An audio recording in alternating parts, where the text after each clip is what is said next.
Harta istri sepenuhnya menjadi milik istri, dan istri tidak berkewajiban untuk menafkahi harta tersebut kepada suami maupun anak-anaknya.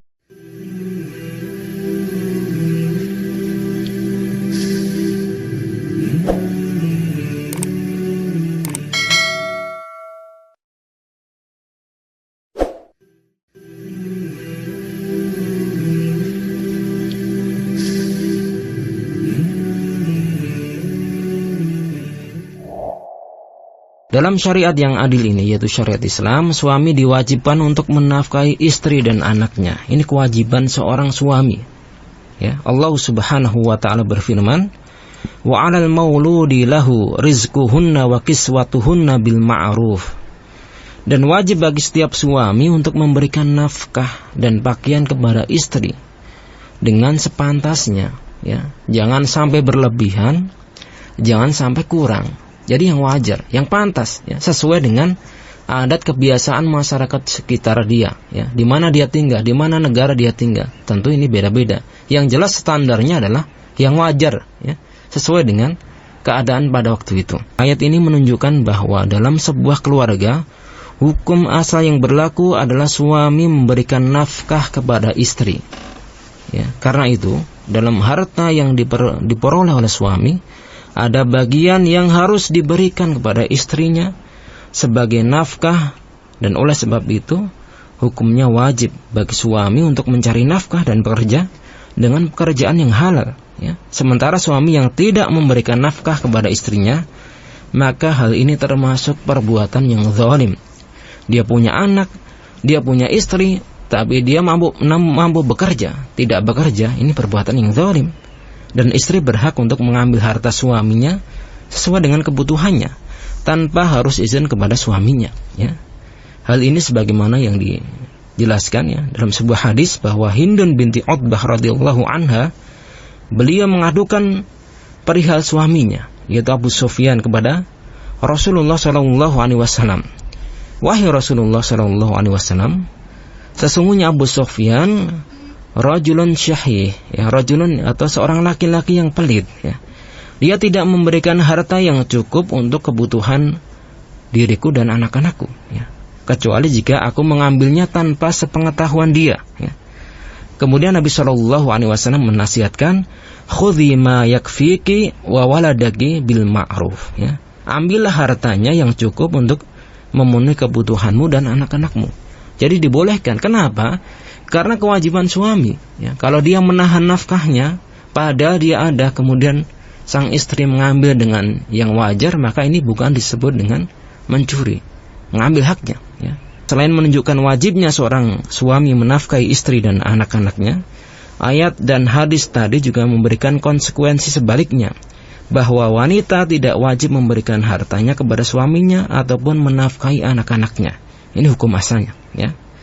Harta istri sepenuhnya menjadi milik istri, dan istri tidak berkewajiban untuk menafkahi harta tersebut kepada suami maupun anak-anaknya. Kemudian sang suami pun tidak boleh sembarangan memakai harta istrinya, kecuali dengan izin.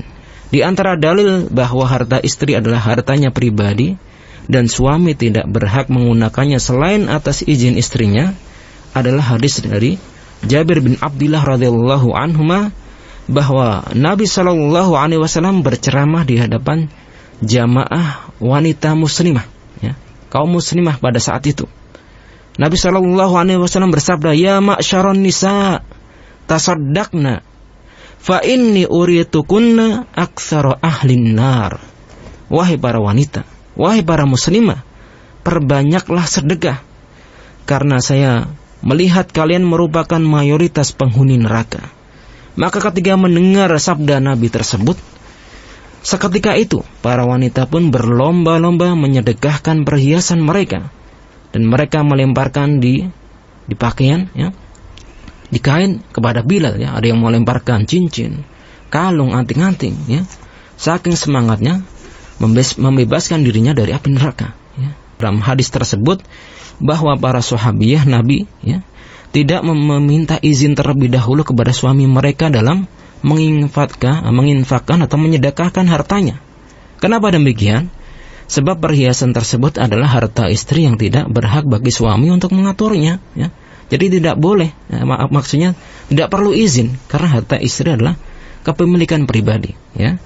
Dalil yang lain hadis dari Abu Sa'id Al-Khudri bahwa suatu ketika Zainab istri Ibnu Mas'ud radhiyallahu anhu hendak membayar zakat perhiasan yang dia miliki, ya. Kemudian beliau bertanya kepada Nabi, bolehkah istri memberikan zakatnya kepada suaminya dan anak yatim dalam asuhannya?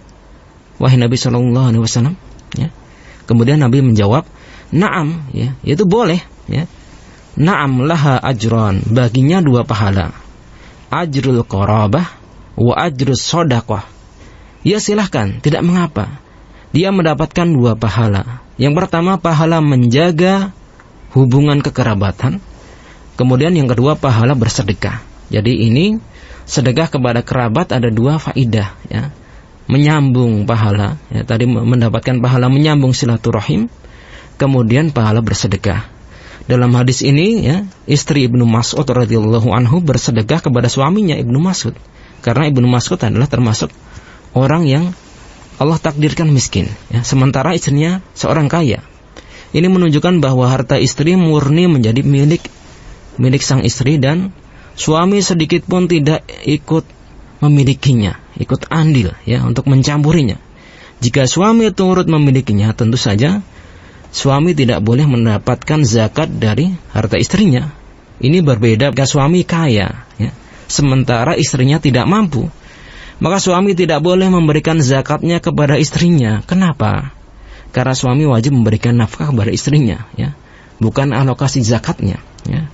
Oleh sebab itu kami nasihatkan kepada diri kami pribadi, kepada para pendengar sekalian, kemudian khususnya pada para suami yang mengambil harta istrinya tanpa izin dan kerelaannya, atau tidak memberikan nafkah yang wajar kepada istrinya, hendaknya bertaubat kepada Allah Subhanahu wa taala.